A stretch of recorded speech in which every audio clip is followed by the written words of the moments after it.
যে কেনেকৈ হ'ল বা কিয় হ'ল? মানে এইটো যোৱা ৰাতি যিটো ঘটনা হ'ল আমাৰ ঘৰত যিটো এটাক কৰিলে এইটোৰ আৰম্ভণিটো কিছুদিন আগৰ পৰা হৈছে।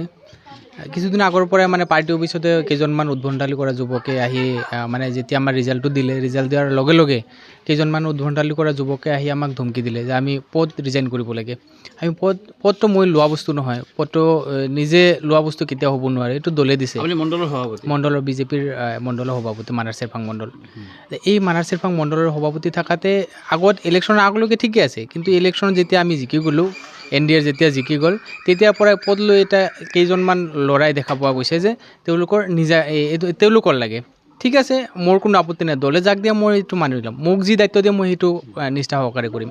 কিন্তু মই ৰিজাইন কৰিব লাগে তাৰপিছত তেখেতে দায়িত্ব ল'ব, এইটোতো হ'ব নোৱাৰে। এইটো মই চিনি পাওঁ, ভালকৈ চিনি পাওঁ। কোনে কোনে কৰিছে আপুনি? এইটো আজি এই যোৱা ৰাতি হোৱা ঘটনাটো মই ফেচ টু ফেচ দেখা নাই, কিন্তু ধমকি দিয়া মানুহকেইটা আছে। ধমকি দিয়া মানুহকেইটাৰ ভিতৰত আমাৰ বিমল দাস আছে, ৰামায়ণ চৌহান আছে, জীৱন নন্দী আছে, বসুদেৱ শীল আছে। এওঁলোকে বিজেপিৰে কৰ্মী? এওঁলোক বিজেপিৰ কৰ্মী বুলি কোৱা নাযায়। এইবাৰ NDA হিচাপে কাম কৰিছে, কিন্তু বিজেপিৰ কৰ্মী হিচাপে মই কোনো ডেজিগনেটেডত থকা দেখা নাই। অৰূপ দেৰ হৈ কাম কৰিছে? হয়, NDAৰ হৈ কাম কৰিছে। আপুনিতো অৰূপ দেৰ হৈ দেখিছে যিদিনাখন মানে ফলাফল দিলে, ফলাফল প্ৰাক মুহূৰ্তত আপুনি 15,000 ভোটত জয়ী হ'ব বুলি ফেচবুকত পষ্টটো দিয়া দেখা গৈছিল। তো আপুনি হাৰ্ডকৈ এজন বিজেপি কৰ্মী, তাৰপিছত আপোনাৰ ঘৰত এনেকুৱা ধৰণৰ আক্ৰমণ আপুনি কি ভাবে? হয়, এইটোতো আমাৰ খুবেই ভালেই কথা আছিল যে আমি আমাৰ NDAৰ প্ৰাৰ্থী ইয়াত দিছে, NDAৰ প্ৰাৰ্থী নিশ্চয় আমাৰ জিকিব জানো, সকলোৱে জানে, কিন্তু তাতকৈ চাইম্বলটো আমাৰ, এইটো আমাৰ গৰ্বৰ কথা আছিলে।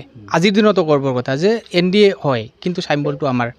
এইটো আমি যদিও গৰ্ব কৰি নকওঁ, যদি আমি অহংকাৰ নকৰোঁ, তথাপি আমাৰ মনত ক'ৰবাত না ক'ৰবাত ভাল লাগি যায়। কিন্তু দেখা গ'ল যে যেতিয়া আমাৰ হ'ল NDAৰ প্ৰাৰ্থী বিজয়ী হ'ল, আমাৰ অৰূপ দে ডাঙৰীয়া যেতিয়া জিতিলে, তেতিয়া কেইজনমান ল'ৰাই, সেই কেইজন ল'ৰাৰ এতিয়া অৰূপ দে ডাঙৰীয়াৰ লগত সম্পৰ্ক আছে না আছে সেইটো মই নাজানো। মূল কাহিনীটো এনেকুৱা ধৰণৰ নেকি, যিহেতু প্ৰাক্তন বা বিধায়ক অজয় কুমাৰ ৰায়ৰ যথেষ্ট আপুনি তেখেতৰ বন্ধুত্বপূৰ্ণ এটা আপোনাৰ লগত সম্পৰ্ক আছে, সেই সুবাদতে আৰু এই সম্পৰ্ক আমি দেখিছিলোঁ যে বিভিন্নজনে কোৱা অনুসৰি যে সমৰ্থক হিচাপে আপুনি অজয় ৰায় আছিলে, যাৰ কাৰণে যেতিয়া টিকটৰ ক্ষেত্ৰত দাবী দিছিলে অজয় ৰায়ক দিছিলে আৰু অৰূপৰ বিৰোধিতা কৰিছিলে, তাৰেই ইয়াৰ ফলাফল বুলি আপুনি ভাবে নেকি? টিকট বিচাৰোঁতো এইটো বেলেগ কথা। টিকট বিচাৰোঁতো আমি বিচাৰিবই পাৰোঁ, অমুকক দিলে ভাল হ'ব, এই কথাটো আমি দলক আবেদন কৰিব পাৰোঁ। কিন্তু দলে যদি দিয়ে, দলৰ আমি বিৰোধিতা কেতিয়াও নকৰোঁ, দলৰ এইটো আমাৰ নীতিৰ ভিতৰত নপৰে। যেতিয়া দলে দিলে বা দলে যেতিয়া ক'লে যে তোমালোকে ঠিকে থাকা, তোমালোকে কাম কৰি থকা, তাৰপিছত দলে ওপৰৰ মানুহে হাইকমাণ্ডে কাক দিয়ে আমি বিবেচনা কৰি হাইকমাণ্ডে দিব, তোমালোক তাক কাম কৰি যোৱা, তেতিয়াৰ পৰা আমি কামো কৰি গৈছোঁ। এতিয়া আমাৰ অৰূপ দে ডাঙৰীয়াও যেতিয়া আহিল, আমিও তেখেতৰ বাধা কৰা নাই, তেখেতৰ হৈ যিমানখিনি সমৰ্থ অনুযায়ী কাম কৰিছোঁ, আৰু দলৰ পদবীৰ যিখিনি দায়িত্ব সেইখিনি আমি মোৰ বোধেৰে মই নিষ্ঠা সহকাৰে পালন কৰাৰ চেষ্টা কৰিছোঁ। কিন্তু কথাটো হ'ল অজয় ৰায়ৰ সমৰ্থক বুলি নহয়, মইতো অৰূপ দেৰ সমৰ্থক নহ'লে মই অল BTCৰ ভিতৰত অল বিজনী LICৰ ভিতৰত আমাৰ যিটো নিজৰ নিয়াৰেষ্ট বুথ, এইটো হায়েষ্ট ভোট পাইছে কেনেকৈ পালে? আমাৰ যিটো মোৰ নিজৰ বুথত আমি সকলোৱে জানো যে BPFৰ ভোট আমি পাইছোঁ, কিন্তু তথাপিও বড়ো ভোটত আমি 100% আশা কৰা নাছিলোঁ, বহুতে কৰা নাছিলে, কিন্তু আমাৰ ইয়াত দেখা গৈছে যে আমি 60% বড়ো ভোট পাইছোঁ। এইটো ভাল ৰিজাল্টৰ এটা ছিগনেল। আৰু বাকী আদাৰ যিবিলাক আছে, আমাৰ ৰাজবংশী আছে, বেংগলী আছে, বেলেগ কাষ্টৰ আছে, আমি 100% পাইছোঁ। এইটো ক'ত আমাৰ বেয়া ছিগনেল হ'ল? আমি যদি অৰূপ দেৰ ছাপৰ্টাৰ নহ'লোঁ হয়, এনেকৈ আমি কাম কৰিলোঁ হয় নেকি? সদৌ আপুনি এজাহাৰ দাখিল কৰিছেনে? এজাহাৰ দাখিল কৰিছোঁ। বিৰুদ্ধে এজাহাৰ দাখিল কৰিলে?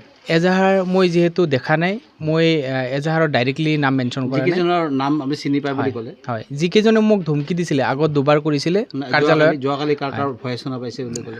যোৱাকালি মই একচুৱেলি ভয়েচ শুনা নাই, কিন্তু যোৱাকালি মই দেখা পাইছোঁ, পাছৰ পৰা দেখা পাইছোঁ যে মানুহজন গুচি যোৱাখিনি বিমল। হয়, বিমল মানে মই কেইদিনমান আগৰ পৰাই ধমকি দি আছিলে বিমল দাসে, মই সেইকাৰণে বিমল দাসক অনুমান কৰি কৈছোঁ, কিন্তু ধমকি দিয়া মানুহজন বিমল দাস। গদাধৰ দাস। আপুনি কোন দলৰ সমৰ্থক? মই এতিয়া বিজেপি দলৰ 18 নং মানাছ চেৰফাঙৰ যুৱ মৰ্চাৰ জেনেৰেল ছেক্ৰেটাৰী। দেখা গৈছিল যোৱা নিশা আপোনালোকৰ মানাছ চেৰফাঙৰ বিজেপি দলৰ সভাপতি আৰু আপোনাৰ ঘৰত দুৰ্বৃত্তই আক্ৰমণ চলালে, এই সন্দৰ্ভত কি ক'ব? দুৰ্বৃত্ত মানে 4-5জন মোৰ ঘৰত আহিছিল যোৱা ৰাতি 1টা মানত, মই ঘৰতে আছিলোঁ।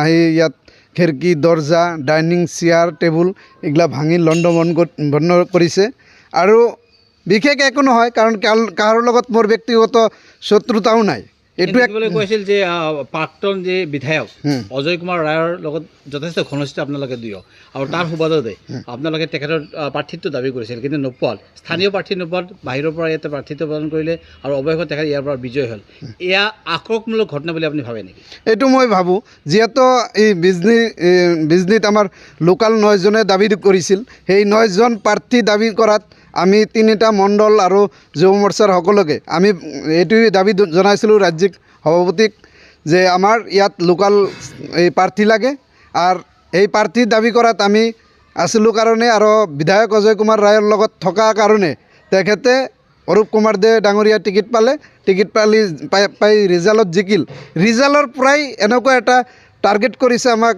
এই 3-4জন মানুহক যে অৰূপ কুমাৰ দে এই অৰূপ কুমাৰ দে নহয় তাৰ এই সমৰ্থনে তেখেতৰ সমৰ্থনে এনেকুৱা টাৰ্গেট কৰিছে যে মোৰ নাম আৰু এই বাপ্পী তালুকদাৰ এই আশা কৰ্মকাৰ বিবেক দেৱনাথ এই গণেশ বায়ন এই বিপুল এই চৰকাৰ তেখেতক এনেকুৱা 4-5জন মানুহক মানে তেখেতে টাৰ্গেট কৰিছিল যে আমি তেখেতক মাৰিম আৰু কি এনেকুৱা বজাৰতো এনেকুৱা ধমকি দিছিল অৰূপ কুমাৰ দেৰ সমৰ্থকে মাৰিব অৰূপ কুমাৰ দেৰ সমৰ্থনে এইগিলা সমালোচনা কৰিছিল তাৰপিছত তাৰ পৰাই 2-1জন মানুহে আমাক কৈছিল যে তোমালোকে টাৰ্গেটত আছা তোমালোকে অলপ ভালকৈ থাকিবা যিকোনো সময়ত তোমালোকে আক্ৰমণ কৰিব পাৰে তাৰপিছৰ পৰা আমি বজাৰত আলোচনা কৰিছোঁ যে এনেকুৱা হ'লেতো বেয়া কথা ৰাজনীতি হিংসা আৰম্ভ হ'ল তাৰপিছত আমি ভাবা নাই যে এনেকুৱা আক্ৰমণ হ'ব যোৱাকালি যিটো হ'ল আৰু কি আপুনি থানাত এজাহাৰ দিছে এই পাণবাৰী থানাত মই জনাইছোঁ আজি পুৱাতে পুলিচ